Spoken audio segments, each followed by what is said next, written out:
Cooper's eyes slowly opened, but his surroundings remained blurred as his vision began to focus. The afternoon sunlight was partially blocked by thick canvas curtains, causing a sickly yellow light to fill the room. Almost immediately, a jolt of pain throbbed on the back of his head. After a few moments of agony, it dulled to a pulsing discomfort. While the shape of a couch and end table began to come into clearer view, he attempted to lift his hands from the armrests of the rocking chair. His movement was restrained as he was met with the jagged edges of old cable ties cinched tightly around his wrists. Feeling confusion at first, this soon gave way to an overwhelming sense of panic as he fought against the bindings. I would advise against struggling. Cooper lifted his head as a voice from another room echoed towards him. To his left, he could see the shadow of a man standing over a table. The black shape lifted a knife and brought it down with one fell swoop. The metal blade made a mighty chop as it contacted the butcher's block. Just give me a few moments to finish up my work. I typically find it rude to keep my guests waiting, but this is a matter that simply cannot wait. Without waiting for Cooper to give any sort of rebuttal, the man's shadow went back to chopping meat. Cooper's vision had now returned to its full clarity as he blinked away any remaining fuzziness. A vintage television set sat on a shelf on the opposite wall. To his left, the couch came into full view. While one cushion looked untouched, the other had clearly been slightly worn by years of use. To his right, he could see a hallway leading to a flight of stairs and the front door. All done, the voice said with calm delight as the door to a refrigerator snapped shut. Cooper sat petrified while the stranger's heavy boots thudded on the hardwood floor. Soon enough, he turned the corner and stood in the doorway. The man stood, to Cooper's best guess, a hair over 6 foot. A shirt stained with blood at the rolled-up cuffs hung loosely over his gaunt frame. The skin of his face was pulled tight over his jaw and cheekbones. Patchy stubble dappled parts of his face. I apologize for making you wait. That took much longer than expected, he said while motioning towards the kitchen. Although Cooper was unable to see what he was referencing, he had no interest in finding out what it was.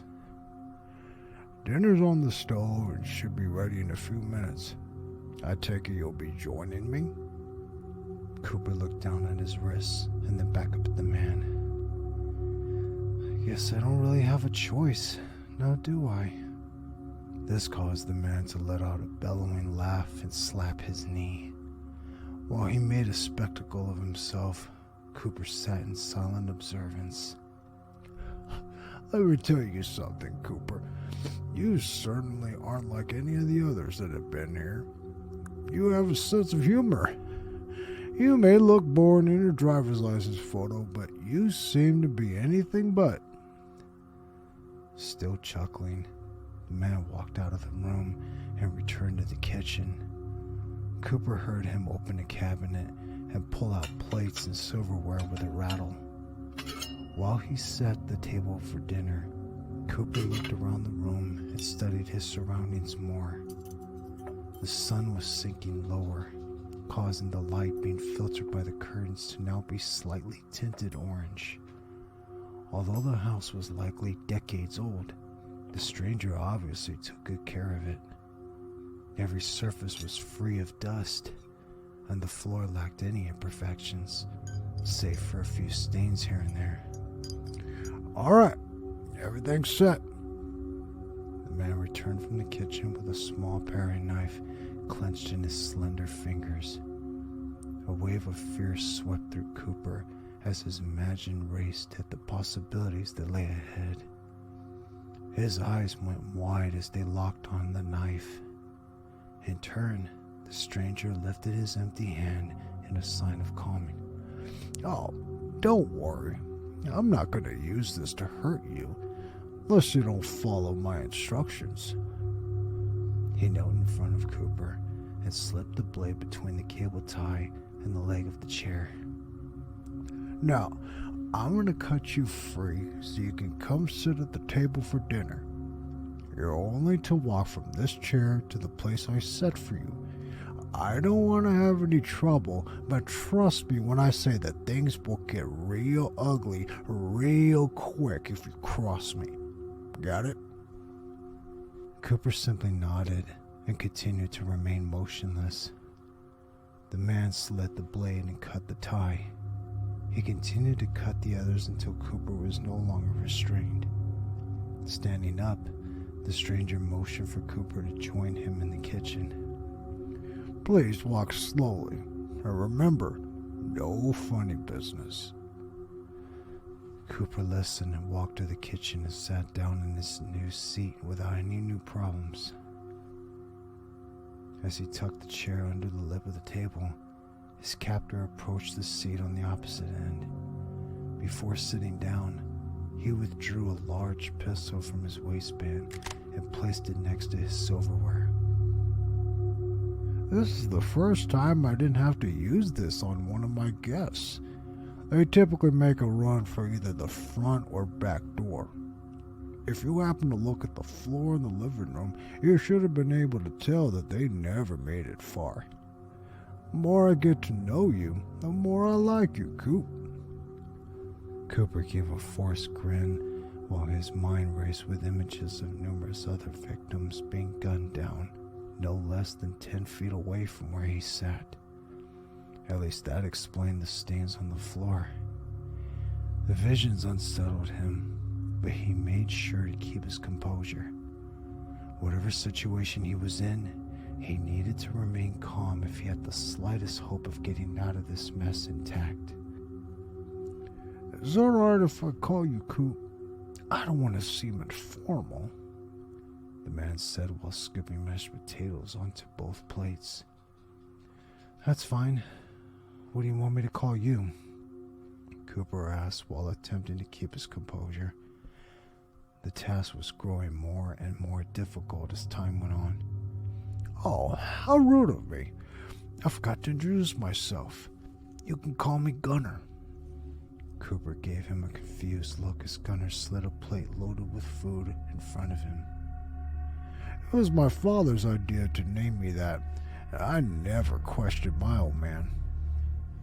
Gunner slapped a cut of meat on his plate and placed the lid back over the pan. Taking his seat once more, he neatly folded a crease in his napkin before placing it in his lap. Cooper glanced around the kitchen and observed the small room.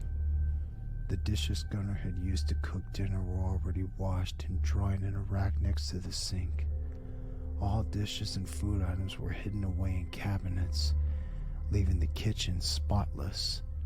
He had yet to see anything out of place in the house, leaving him to ponder on the obsessive nature of this man.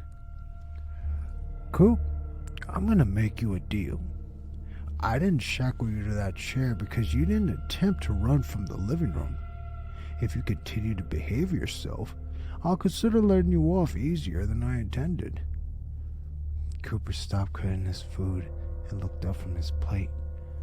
Gunner continued to scoop some mashed potatoes onto his fork and into his mouth, acting as if what he had said should not warrant any questions. May I ask what you mean by letting me off easier? That'll come in time. Now, let's get to know each other. So tell me, Coop, what's your story? Before Cooper spoke, his mind raced with the possibilities of Gunner's statement. Deciding it was best to play along with this twisted game, he knew acting casually was his best defense. Well, I actually live one state over in Louisiana. I was in Houston for a business meeting, driving home when Cooper trailed off as his mind drew a blank. He attempted to remember how he got in this man's house, but every image that came into his mind's eye was fuzzy at best. When I found you, Gunnar let out. Cooper's head shot up and his gaze locked with Gunnar's. In the orange glow of the Texas sunset, Gunnar sat still in his chair. The room was now washed in the light, causing Gunnar's shadow to loom over them on the wall behind him. He rested his elbows on the table and drummed his fingers on the edge of his glass. Is it starting to come back to you, Coop? He asked as a small grin pulled at the corners of his mouth. At that moment, everything came back to Cooper in a sudden burst. He remembered standing on the side of the interstate. His car had a flat tire, and he flagged down the first car coming in his direction. It had pulled onto the shoulder, and Gunnar stepped out with a tire iron. Although he thought not much of it at the time, Cooper realized he should have been more cautious. He remembered showing Gunnar the gash in the wall of his tire when the blow hit the back of his head. From there, his vision began to blur before he succumbed to darkness. I guess you remember now. Sorry about hitting you a little too hard. You just seemed so big that I didn't want to take any chances of not taking you out on the first try. Cooper continued to stare down at this plate. The bump on the back of his head throbbed once again, and his hands began to tremble. Outside, birds chirped in a tree, and a slight breeze made the wind chime on the porch, let out a few solemn notes. Why? Gunnar swallowed the bite he had taken and gently rested his fork down on the table. I'll need you to speak up, Coop. Working with power tools all these years has left my hearing a fraction of what it used to be. Why? Why did you do this to me? Gunnar took a sip from his glass, making sure to not break eye contact with his guest. And there it is. Every time I've had a guest over, the conversation always reaches a point where they question my reasoning. I must say, Coop, you're the calmest one I've ever had. May I ask why that is? Certainly this must frighten you to some extent. Cooper decided at this moment to lay out all his cards on the table. This was make or break. It does, but I feel that remaining cool and collected is my best chance of leaving. For the first time that night, Gunnar frowned. Without saying a word, he gathered his plate and glass and carried them over to the sink. The garbage disposal word to life as leftover food scraps were jettisoned into metallic jaws. I thought that by now you would have understood that I can't let you leave. I'll admit that you are the first person to be calm and respectful about it, but I still can't let you leave. He flipped a switch, and the hum of the disposal slowly died. Gunnar began washing his plate with his eyes staring out at the setting sun. The lower it sank towards the horizon, the more orange the room became. I'm going to give you a fair warning that what I say next is typically what drives my guests over the edge, if they hadn't been already. You're different from the others, so I'm expecting that you'll take this with a slight bit of discomfort, but no extreme over-exaggeration. Gunnar slid the plate in a slot on the drying rack and dried off his hands with a crisp white towel. I kidnap people with the intent to eat them. Cooper felt his body tense in fear. As his mind attempted to firmly grasp this new information, He felt a tear escape the corner of his eye and roll down his cheek. Now, I know that sounds bad, and I must sound borderline psychotic for trying to downplay it, but I have my reasoning. It's kind of a long story, so please bear with me. Gunnar sat back down in his seat and made himself comfortable. You see, I dropped out of high school without getting my diploma. This left my career choices to be less than desirable. The only option I was left with was working in my father's repair shop. We would take in vehicles with large engines like tractors or oversized trucks used for hauling. He forced me to do the maniacal tasks like scraping rust and cleaning off oil and grease. It was far from being the ideal life, but it put food on the table, be it barely. Cooper continued to stare at the table, but managed to take in every word that left Gunnar's mouth. A few more tears escaped from his eyes, leaving lines through the dirt on his face. You see, Coop, this town suffered a major crisis some 15 years ago. We had a major drought causing most of the crops to wither away and perish. The little water we had was spent keeping livestock barely clinging to life. The ones that lived long enough to be taken to slaughter were too malnourished to yield any meat worth eating. After all the meat was deemed uneatable, the town met in the city hall to discuss how to move forward. We argued for hours, but every solution was shot down almost immediately. Just when we thought there was no middle ground in sight, my father came up with an idea. We should eat a few residents. Cooper slowly looked up from the table and locked eyes with his captor.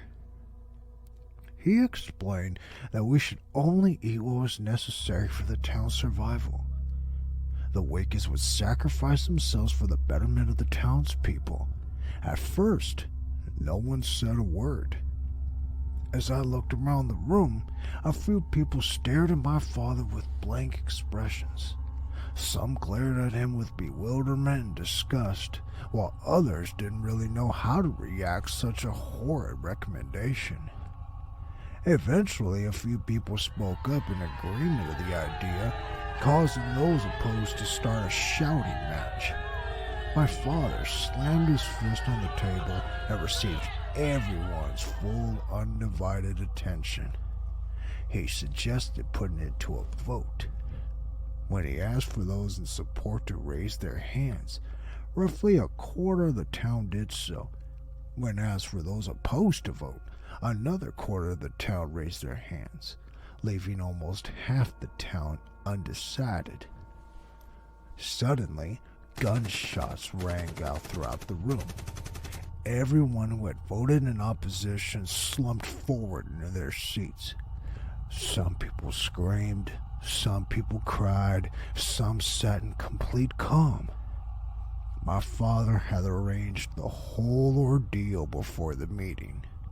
His closest friends had all agreed that cannibalism was the only option they had left, and felt it was necessary to take out anyone who would try and block their path. As the bodies were pulled from the room, my father informed everyone who had not voted that he was going to be in control of handling out everyone's rations. You would either take meat for your family or be gunned down on the spot. Anyone caught trying to contact state authorities or leave would also be met with a grim demise. Cooper sat in silence as he absorbed the information. Wherever this place was, he was now caught up in a mess of a situation. The bodies of those at the meeting were dried and preserved for future consumption. When that supply finally ran out, my father and a few of his buddies resorted to abducting stranded motorists. He knew better than to pick them all up near the town, so he would drive out in his work truck and pick up fresh meat all over the eastern part of the state. This new practice of picking up innocent victims went on for a couple of months, but eventually the drought ended and the town slowly began to mend its wounds. However, some of the residents still had a craving for human flesh. My father didn't see the need in continuing this operation if it was no longer necessary for their survival.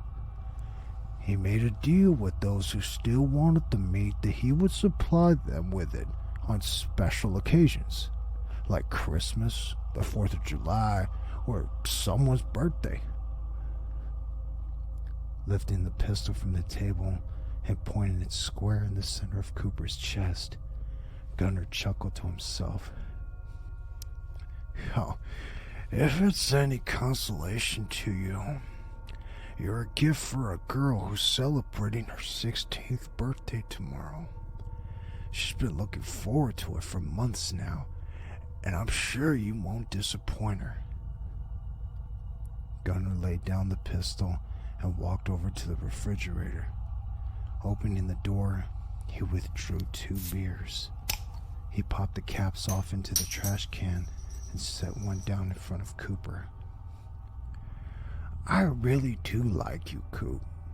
You've been so respectful to me, so I'll treat you to one last beer before I take you outside. I know it's not the ideal circumstances to have a final drink in, but I feel obliged to offer. Cooper sat motionless and stared at the beer. Condensation rolled down the hazy brown bottle before settling on the table in a small pool. Now, I know you probably want to say goodbye to your friends and family, but we both know why I can't let you do that. So go ahead, enjoy your drink before we get started. I hate my father, Cooper muttered under his breath. Gunnar lowered the neck of the bottle from his lips and gently rested it down on the table with a soft clink. What was that? I said, I hate my father, Cooper let out through gritted teeth. Gunnar's eyes opened just a hair wider as he was taken slightly aback by the admission. Never before had one of his victims stated resentment for a parent. Oh? And why is that? Cooper lifted his head up and glared with intense detestation burning in his eyes. He's a bitter and abusive old man who took every chance he got to demean me, whether I actually deserved it or not. Gunnar rested his elbows on the table, a look of interest crossing his face. He motioned with his hand for Cooper to continue. Every time something would go wrong at work, he would come home and take it out on me. Because my mother had died giving birth to me, my father and I started out from the very beginning on the wrong foot. If I got below a B on my report card, he would yell at me and make sure I felt guilty for my mom dying. Every little slip up I made was met with a punishment exponentially worse than the action that brought it. His favorite thing to do was tell me how if she lived through it all, she would be disappointed in what a disgusting disgrace of a son I had become. This continued all the way through high school.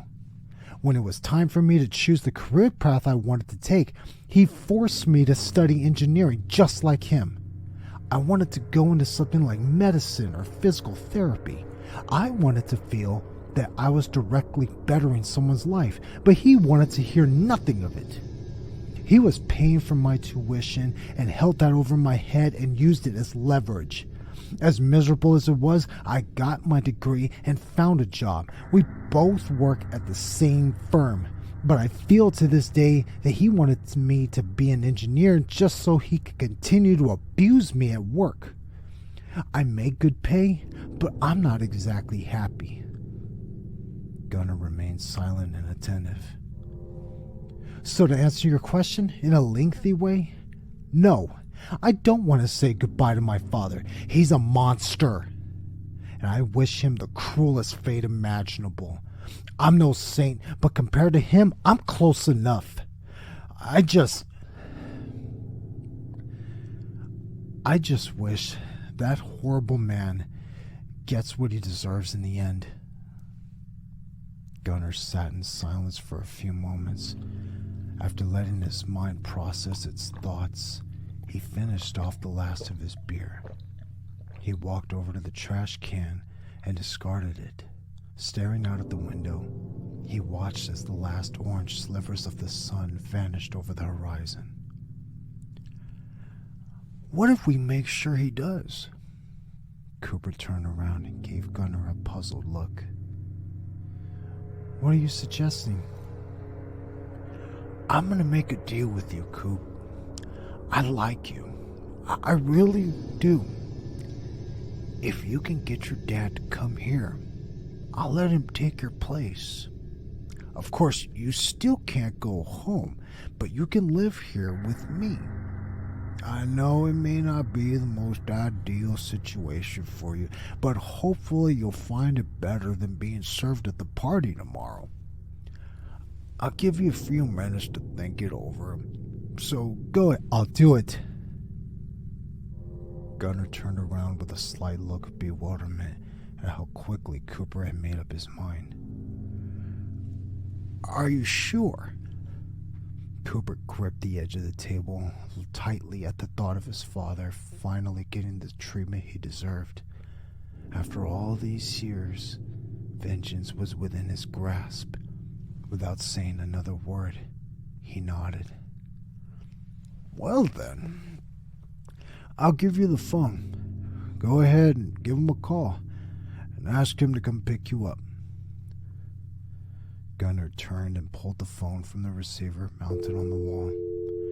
Handing it to Cooper, he gave him a final look, asking that he was fully confident in what he was about to initiate. Without hesitation, Cooper took the phone and dialed his father's number into the keypad.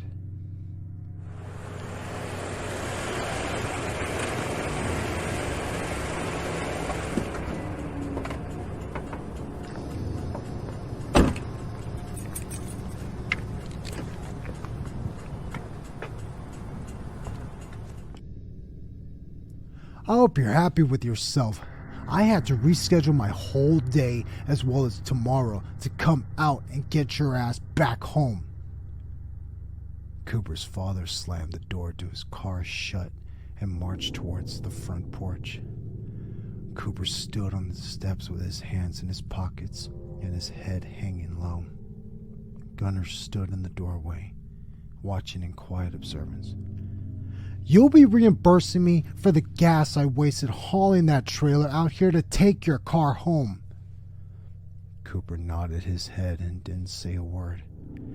And I expect you to pay this man for towing your car, feeding you, and letting you spend the night. I apologize for this, Mr. Hanson, Gunnar said while extending his hand out. Cooper's father shook it. Pleasure to meet you. My name's Keith. I apologize. It wasn't under better circumstances. It was really no trouble. Your son really is a fine man. Keith rolled his eyes and muttered something under his breath. Believe me, that if you lived with him, you'd think a lot differently. Keith turned and walked down the steps. The humid summer was starting to take its toll, causing him to loosen his tie. All right, Cooper, let's get your car loaded up and get the hell out of here. I'm already starting to break a sweat, so you'll have to buy me a new shirt after all this.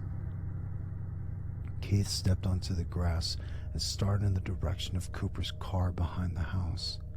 He stopped after a few paces to find Cooper still standing on the steps of the house. His gaze was directed out at the setting sun. What? Are you deaf too? I said, let's go! Cooper remained motionless and bathed in the orange glow of the Texas sunset. The wind blew, causing small pieces of dead grass to swirl around his feet. I don't have time for this shit, Keith muttered as he trudged back into his son's direction. Grabbing his son's arm, he attempted to pull him off the steps. When Cooper refused to budge, his father grabbed his arm with both hands and pulled harder. Suddenly, Cooper took his free arm and wrapped it around his father's neck. Pulling him close, he removed his other arm from Keith's grasp and retrieved the knife from his pocket. Withdrawing the rusted and stained blade, Cooper gave his father one last look before bringing it to his neck. With one quick motion, he slit his father's throat. The knife made a sickening, tearing sound as it tore through the flesh of Keith's neck open. Cooper dropped the blade and placed his hand over the wound. As the blood seeped between his fingers, he closed his eyes and let out a heavy breath.